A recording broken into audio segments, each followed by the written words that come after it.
Hello everyone, welcome back to my YouTube channel Shreyas lifestyle nursing. আশা করি তোমরা সবাই খুব ভালো আছো। তো আগের ভিডিওতে আমি বলেছিলাম যে ট্রেনিং লাইফে, সেটা জিএনএম ট্রেনিংই হোক না কেন বা এএনএম ট্রেনিংই হোক না কেন, তো এই ট্রেনিং লাইফে তোমাদেরকে কটা করে নর্মাল ডেলিভারি কেস করাতে হবে এই নিয়ে আমি আগের ভিডিওতে বলেছিলাম যে নেক্সট ভিডিওতে তোমাদের সাথে আলোচনা করব। বা এই যে নর্মাল ডেলিভারি, এইটা শুনলে অনেকে তোমরা ভয় পেয়ে যাও। তো এই নর্মাল ডেলিভারিটা কি সকলকে, যারা ট্রেনিং করবে, এনএম ট্রেনিং যারা করবে বা যারা জিএনএম ট্রেনিং করবে, সকলকে কি করাতেই হবে, এরকম কি কোনো রুলস আছে? এই নিয়েও আমি বলেছিলাম যে পরের কোনো ভিডিওতে আমি ডিটেলসে বলবো। তো আজকের ভিডিওটা কিন্তু শুধুমাত্র এই যে নর্মাল ডেলিভারি কীরকমভাবে কটা ট্রেনিং লাইফে করাতে হয়, তো সমস্তটাই আজকের ভিডিওতে বলবো। এবং আমার কিছু ছোট্ট এক্সপিরিয়েন্স তোমাদের সাথে শেয়ার করব। সে তো অনেক এক্সপিরিয়েন্স বা অনেক মেমোরি রয়েছে, তো সমস্তটা শেয়ার করা পসিবল নয়। তো কিছু এক্সপিরিয়েন্স তোমাদের সাথে কিন্তু অবশ্যই ভিডিও শেষে কিন্তু শেয়ার করব। প্রথমেই বলে দিই, যারাই ট্রেনিং করছো না কেন, যারা এনএম ট্রেনিং করবে এবং যারা জিএনএম ট্রেনিং করবে, সকলকেই কিন্তু নর্মাল ডেলিভারি করাতেই হবে।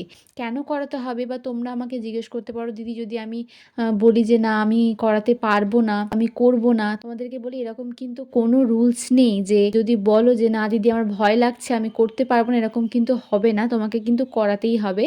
তো ভয় পাওয়ার কিছু নেই। প্রথম প্রথম কিন্তু আমরাও খুব ভয় পেয়েছিলাম, কিন্তু আস্তে আস্তে দেখবে ঠিক হয়ে যাবে।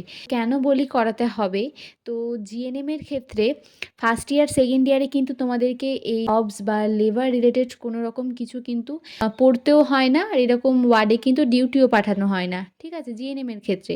তো জিএনএম এর যেহেতু থার্ড ইয়ারটাই মেনলি হচ্ছে অবস গাইনি রিলেটেড, তো থার্ড ইয়ারেই তোমাকে কিন্তু লেবার রুমে কিন্তু ডিউটি পাঠানো হবে। আর এএনএম এর ক্ষেত্রে, হচ্ছে ফার্স্ট ইয়ারে তোমাদেরকে লেবার সংক্রান্ত কোনো কিছু পড়তে হবে না।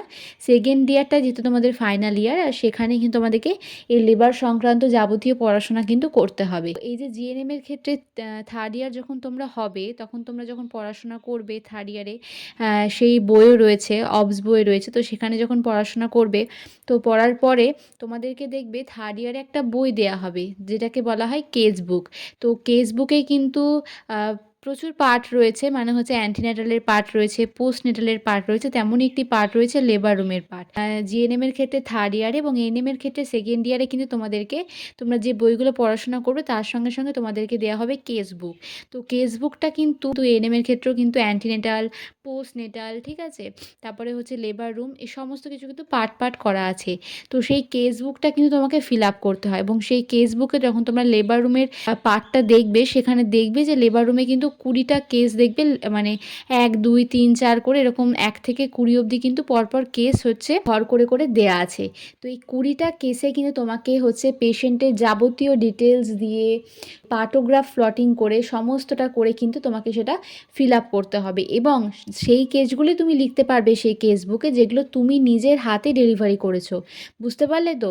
তো তুমি যে ডেলিভারিগুলো করেছো সেই ডেলিভারিগুলো কিন্তু সেই কেস বুকে কিন্তু লিখতে হবে।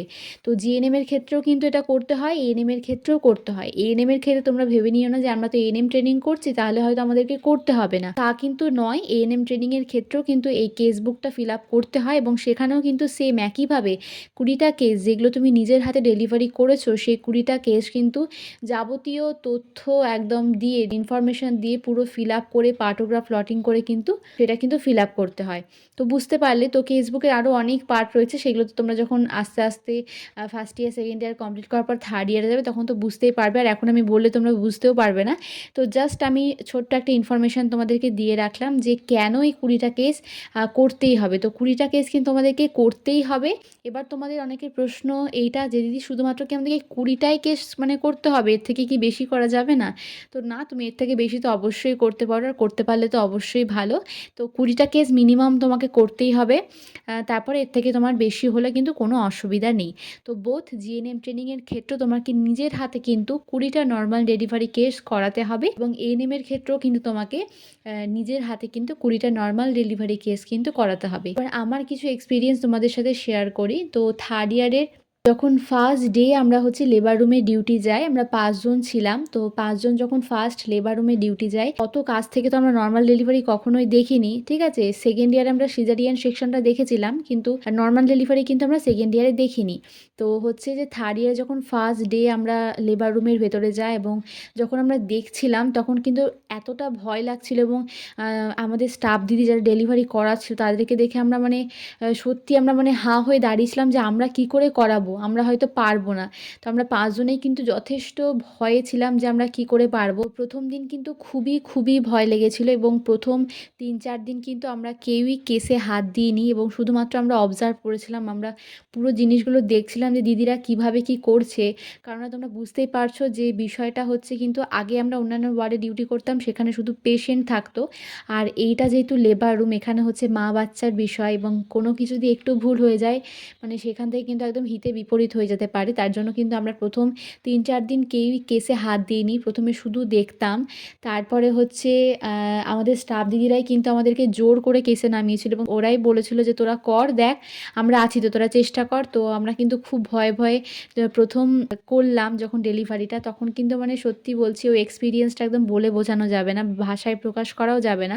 তো তোমরা যখন ডিউটি করবে বা তোমরা যখন ডেলিভারিগুলো করাবে তখন বুঝতে পারবে। তো যখন একটা করলাম, তখন কিন্তু ফার্স্ট যেদিন আমি ডিউটি করি সেদিন কিন্তু আমি একটাই করেছিলাম। তো শুধুমাত্র আমি বেবিটা আউট করেছিলাম। আর কিন্তু কিচ্ছু করিনি। প্লাসেন্টা পর্যন্ত আউট করিনি। শুধু বেবিটাকে কিন্তু ডেলিভারি করেছিলাম। তাও দিদি আমাকে একদম দেখিয়ে দিয়েছিল। তারপরে কিন্তু আমি বেবিটাকে শুধুমাত্র আউট করেছিলাম।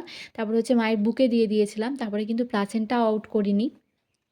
তারপরে কিন্তু প্লাসেন্টা আউটও দিদি করিয়েছিল। কারণ সেদিন কিন্তু মানে হাত পুরো কাঁপছিল। এতটা ভয় পেয়েছিলাম, মানে ভয় লাগছিল যদি বাই চান্স কিছু হয়ে যায় তাহলে হয়তো মানে কি বলবো, বিশাল একটা বড় একটা কিন্তু ব্যাপার হয়ে যাবে। তাই কিন্তু সেদিন কিচ্ছু করিনি, শুধুমাত্র বেবিটাকে আউট করিয়েছিলাম। তারপরে কিন্তু আস্তে প্লাসেন্টা আউট করা শিখলাম, স্টিচ দেওয়া শিখলাম। সমস্তটাই কিন্তু আস্তে শিখে গিয়েছিলাম। তো দিদিরা কিন্তু খুবই ভালো ছিল আমাদের এবং দিদিরা, আমাদের স্টাফ দিদিরা কিন্তু একদম হাতে ধরে আমাদেরকে স্টিচ শিখিয়েছে। তো আমরা যখন ডিউটি করতাম তখন কিন্তু আমাদেরকে পুরো হাতে ধরে শিখিয়েছে স্টিচগুলো। আমাদেরকে শুধু বলবো না, আমাদের পুরো ব্যাচের যতজন ছিলাম সকলেই কিন্তু খুব ভালো করে ডেলিভারিটা কিন্তু করতে পারতাম। তো আমাদের জঙ্গিপুরের মোটামুটি ধরো আমরা আমাদের ব্যাচে 59 স্টুডেন্ট ছিলাম। তো 59 স্টুডেন্টে কিন্তু মোটামুটি ভালোই শিখেছিল ডেলিভারিটা। তো মোটামুটি আমরা ধরো 59 জন স্টুডেন্ট ছিলাম। তো 59 স্টুডেন্টই কিন্তু মোটামুটি সকলেই কিন্তু ধরো 30টার ওপরে কেস তো সবাই করেইছে। আর মোটামুটি অনেকে এরকম ছিলাম আমরা যারা কিন্তু প্রচুর করেছি, তারা ধরো 50টাও পার হয়ে গিয়েছে, এরকম আমরা কেস করিয়েছি। তো অত ভয় পাওয়ার কিন্তু কিছু নেই। নর্মাল ডেলিভারিটা শুনে কিন্তু আমরা সকলেই একটু ভয় পাই। তো আমি খুব ভয় পেয়েছিলাম ১ম দিন এবং ভাবতাম যে কি করে করব, পারবো কিনা। তো শিখে গেছি, এখন আর ভয় লাগে না, আগে ভয় লাগতো। আমি তোমাদের সাথে আমার যে এক্সপিরিয়েন্সটা শেয়ার করলাম সেটা কিন্তু লেবার রুমের আমার ফার্স্ট যে এক্সপিরিয়েন্স, মানে প্রথম যখন আমাদের লেবার রুমে ডিউটি পড়ে তখনকার আমার যে এক্সপিরিয়েন্স সেটা কিন্তু শেয়ার করলাম। তারপরে তো ৪-৫ মাস ধরো ডিউটি করেছি লেবার রুমের, আর প্রচুর এক্সপিরিয়েন্স রয়েছে। তো একটা ভিডিওতে যদি আমি ওটা তোমাদের সাথে বলতে যাই তাহলে হয়তো আমি শেষ করে উঠতে পারবো না, এত মেমোরি রয়েছে। তো পরে যদি কোনোদিন সময় হয় অবশ্যই বলবো। তো ভিডিওটা কেমন লাগলো কমেন্টে কিন্তু আমাকে জানিও। তোমাদের সাথে কিন্তু এটাই শেয়ার করার ছিল। তো আশা করি এই ইনফরমেশনটা একটু হলেও তোমাদের কাছে হেল্পফুল হবে। তো যদি ভিডিওটা ভালো লেগে থাকে একটি লাইক করে দিও এবং তোমার বন্ধুদের মধ্যে কিন্তু শেয়ার করে দিও যারা ট্রেনিং করছে বা ভবিষ্যতে করবে। আর যারা আমার চ্যানেলে নতুন, এখনও সাবস্ক্রাইব করোনি, সাবস্ক্রাইব করে আমার চ্যানেলের পাশে থেকো। খুব শীঘ্রই দেখা হচ্ছে তোমাদের সাথে পরের কোনো ভিডিওতে।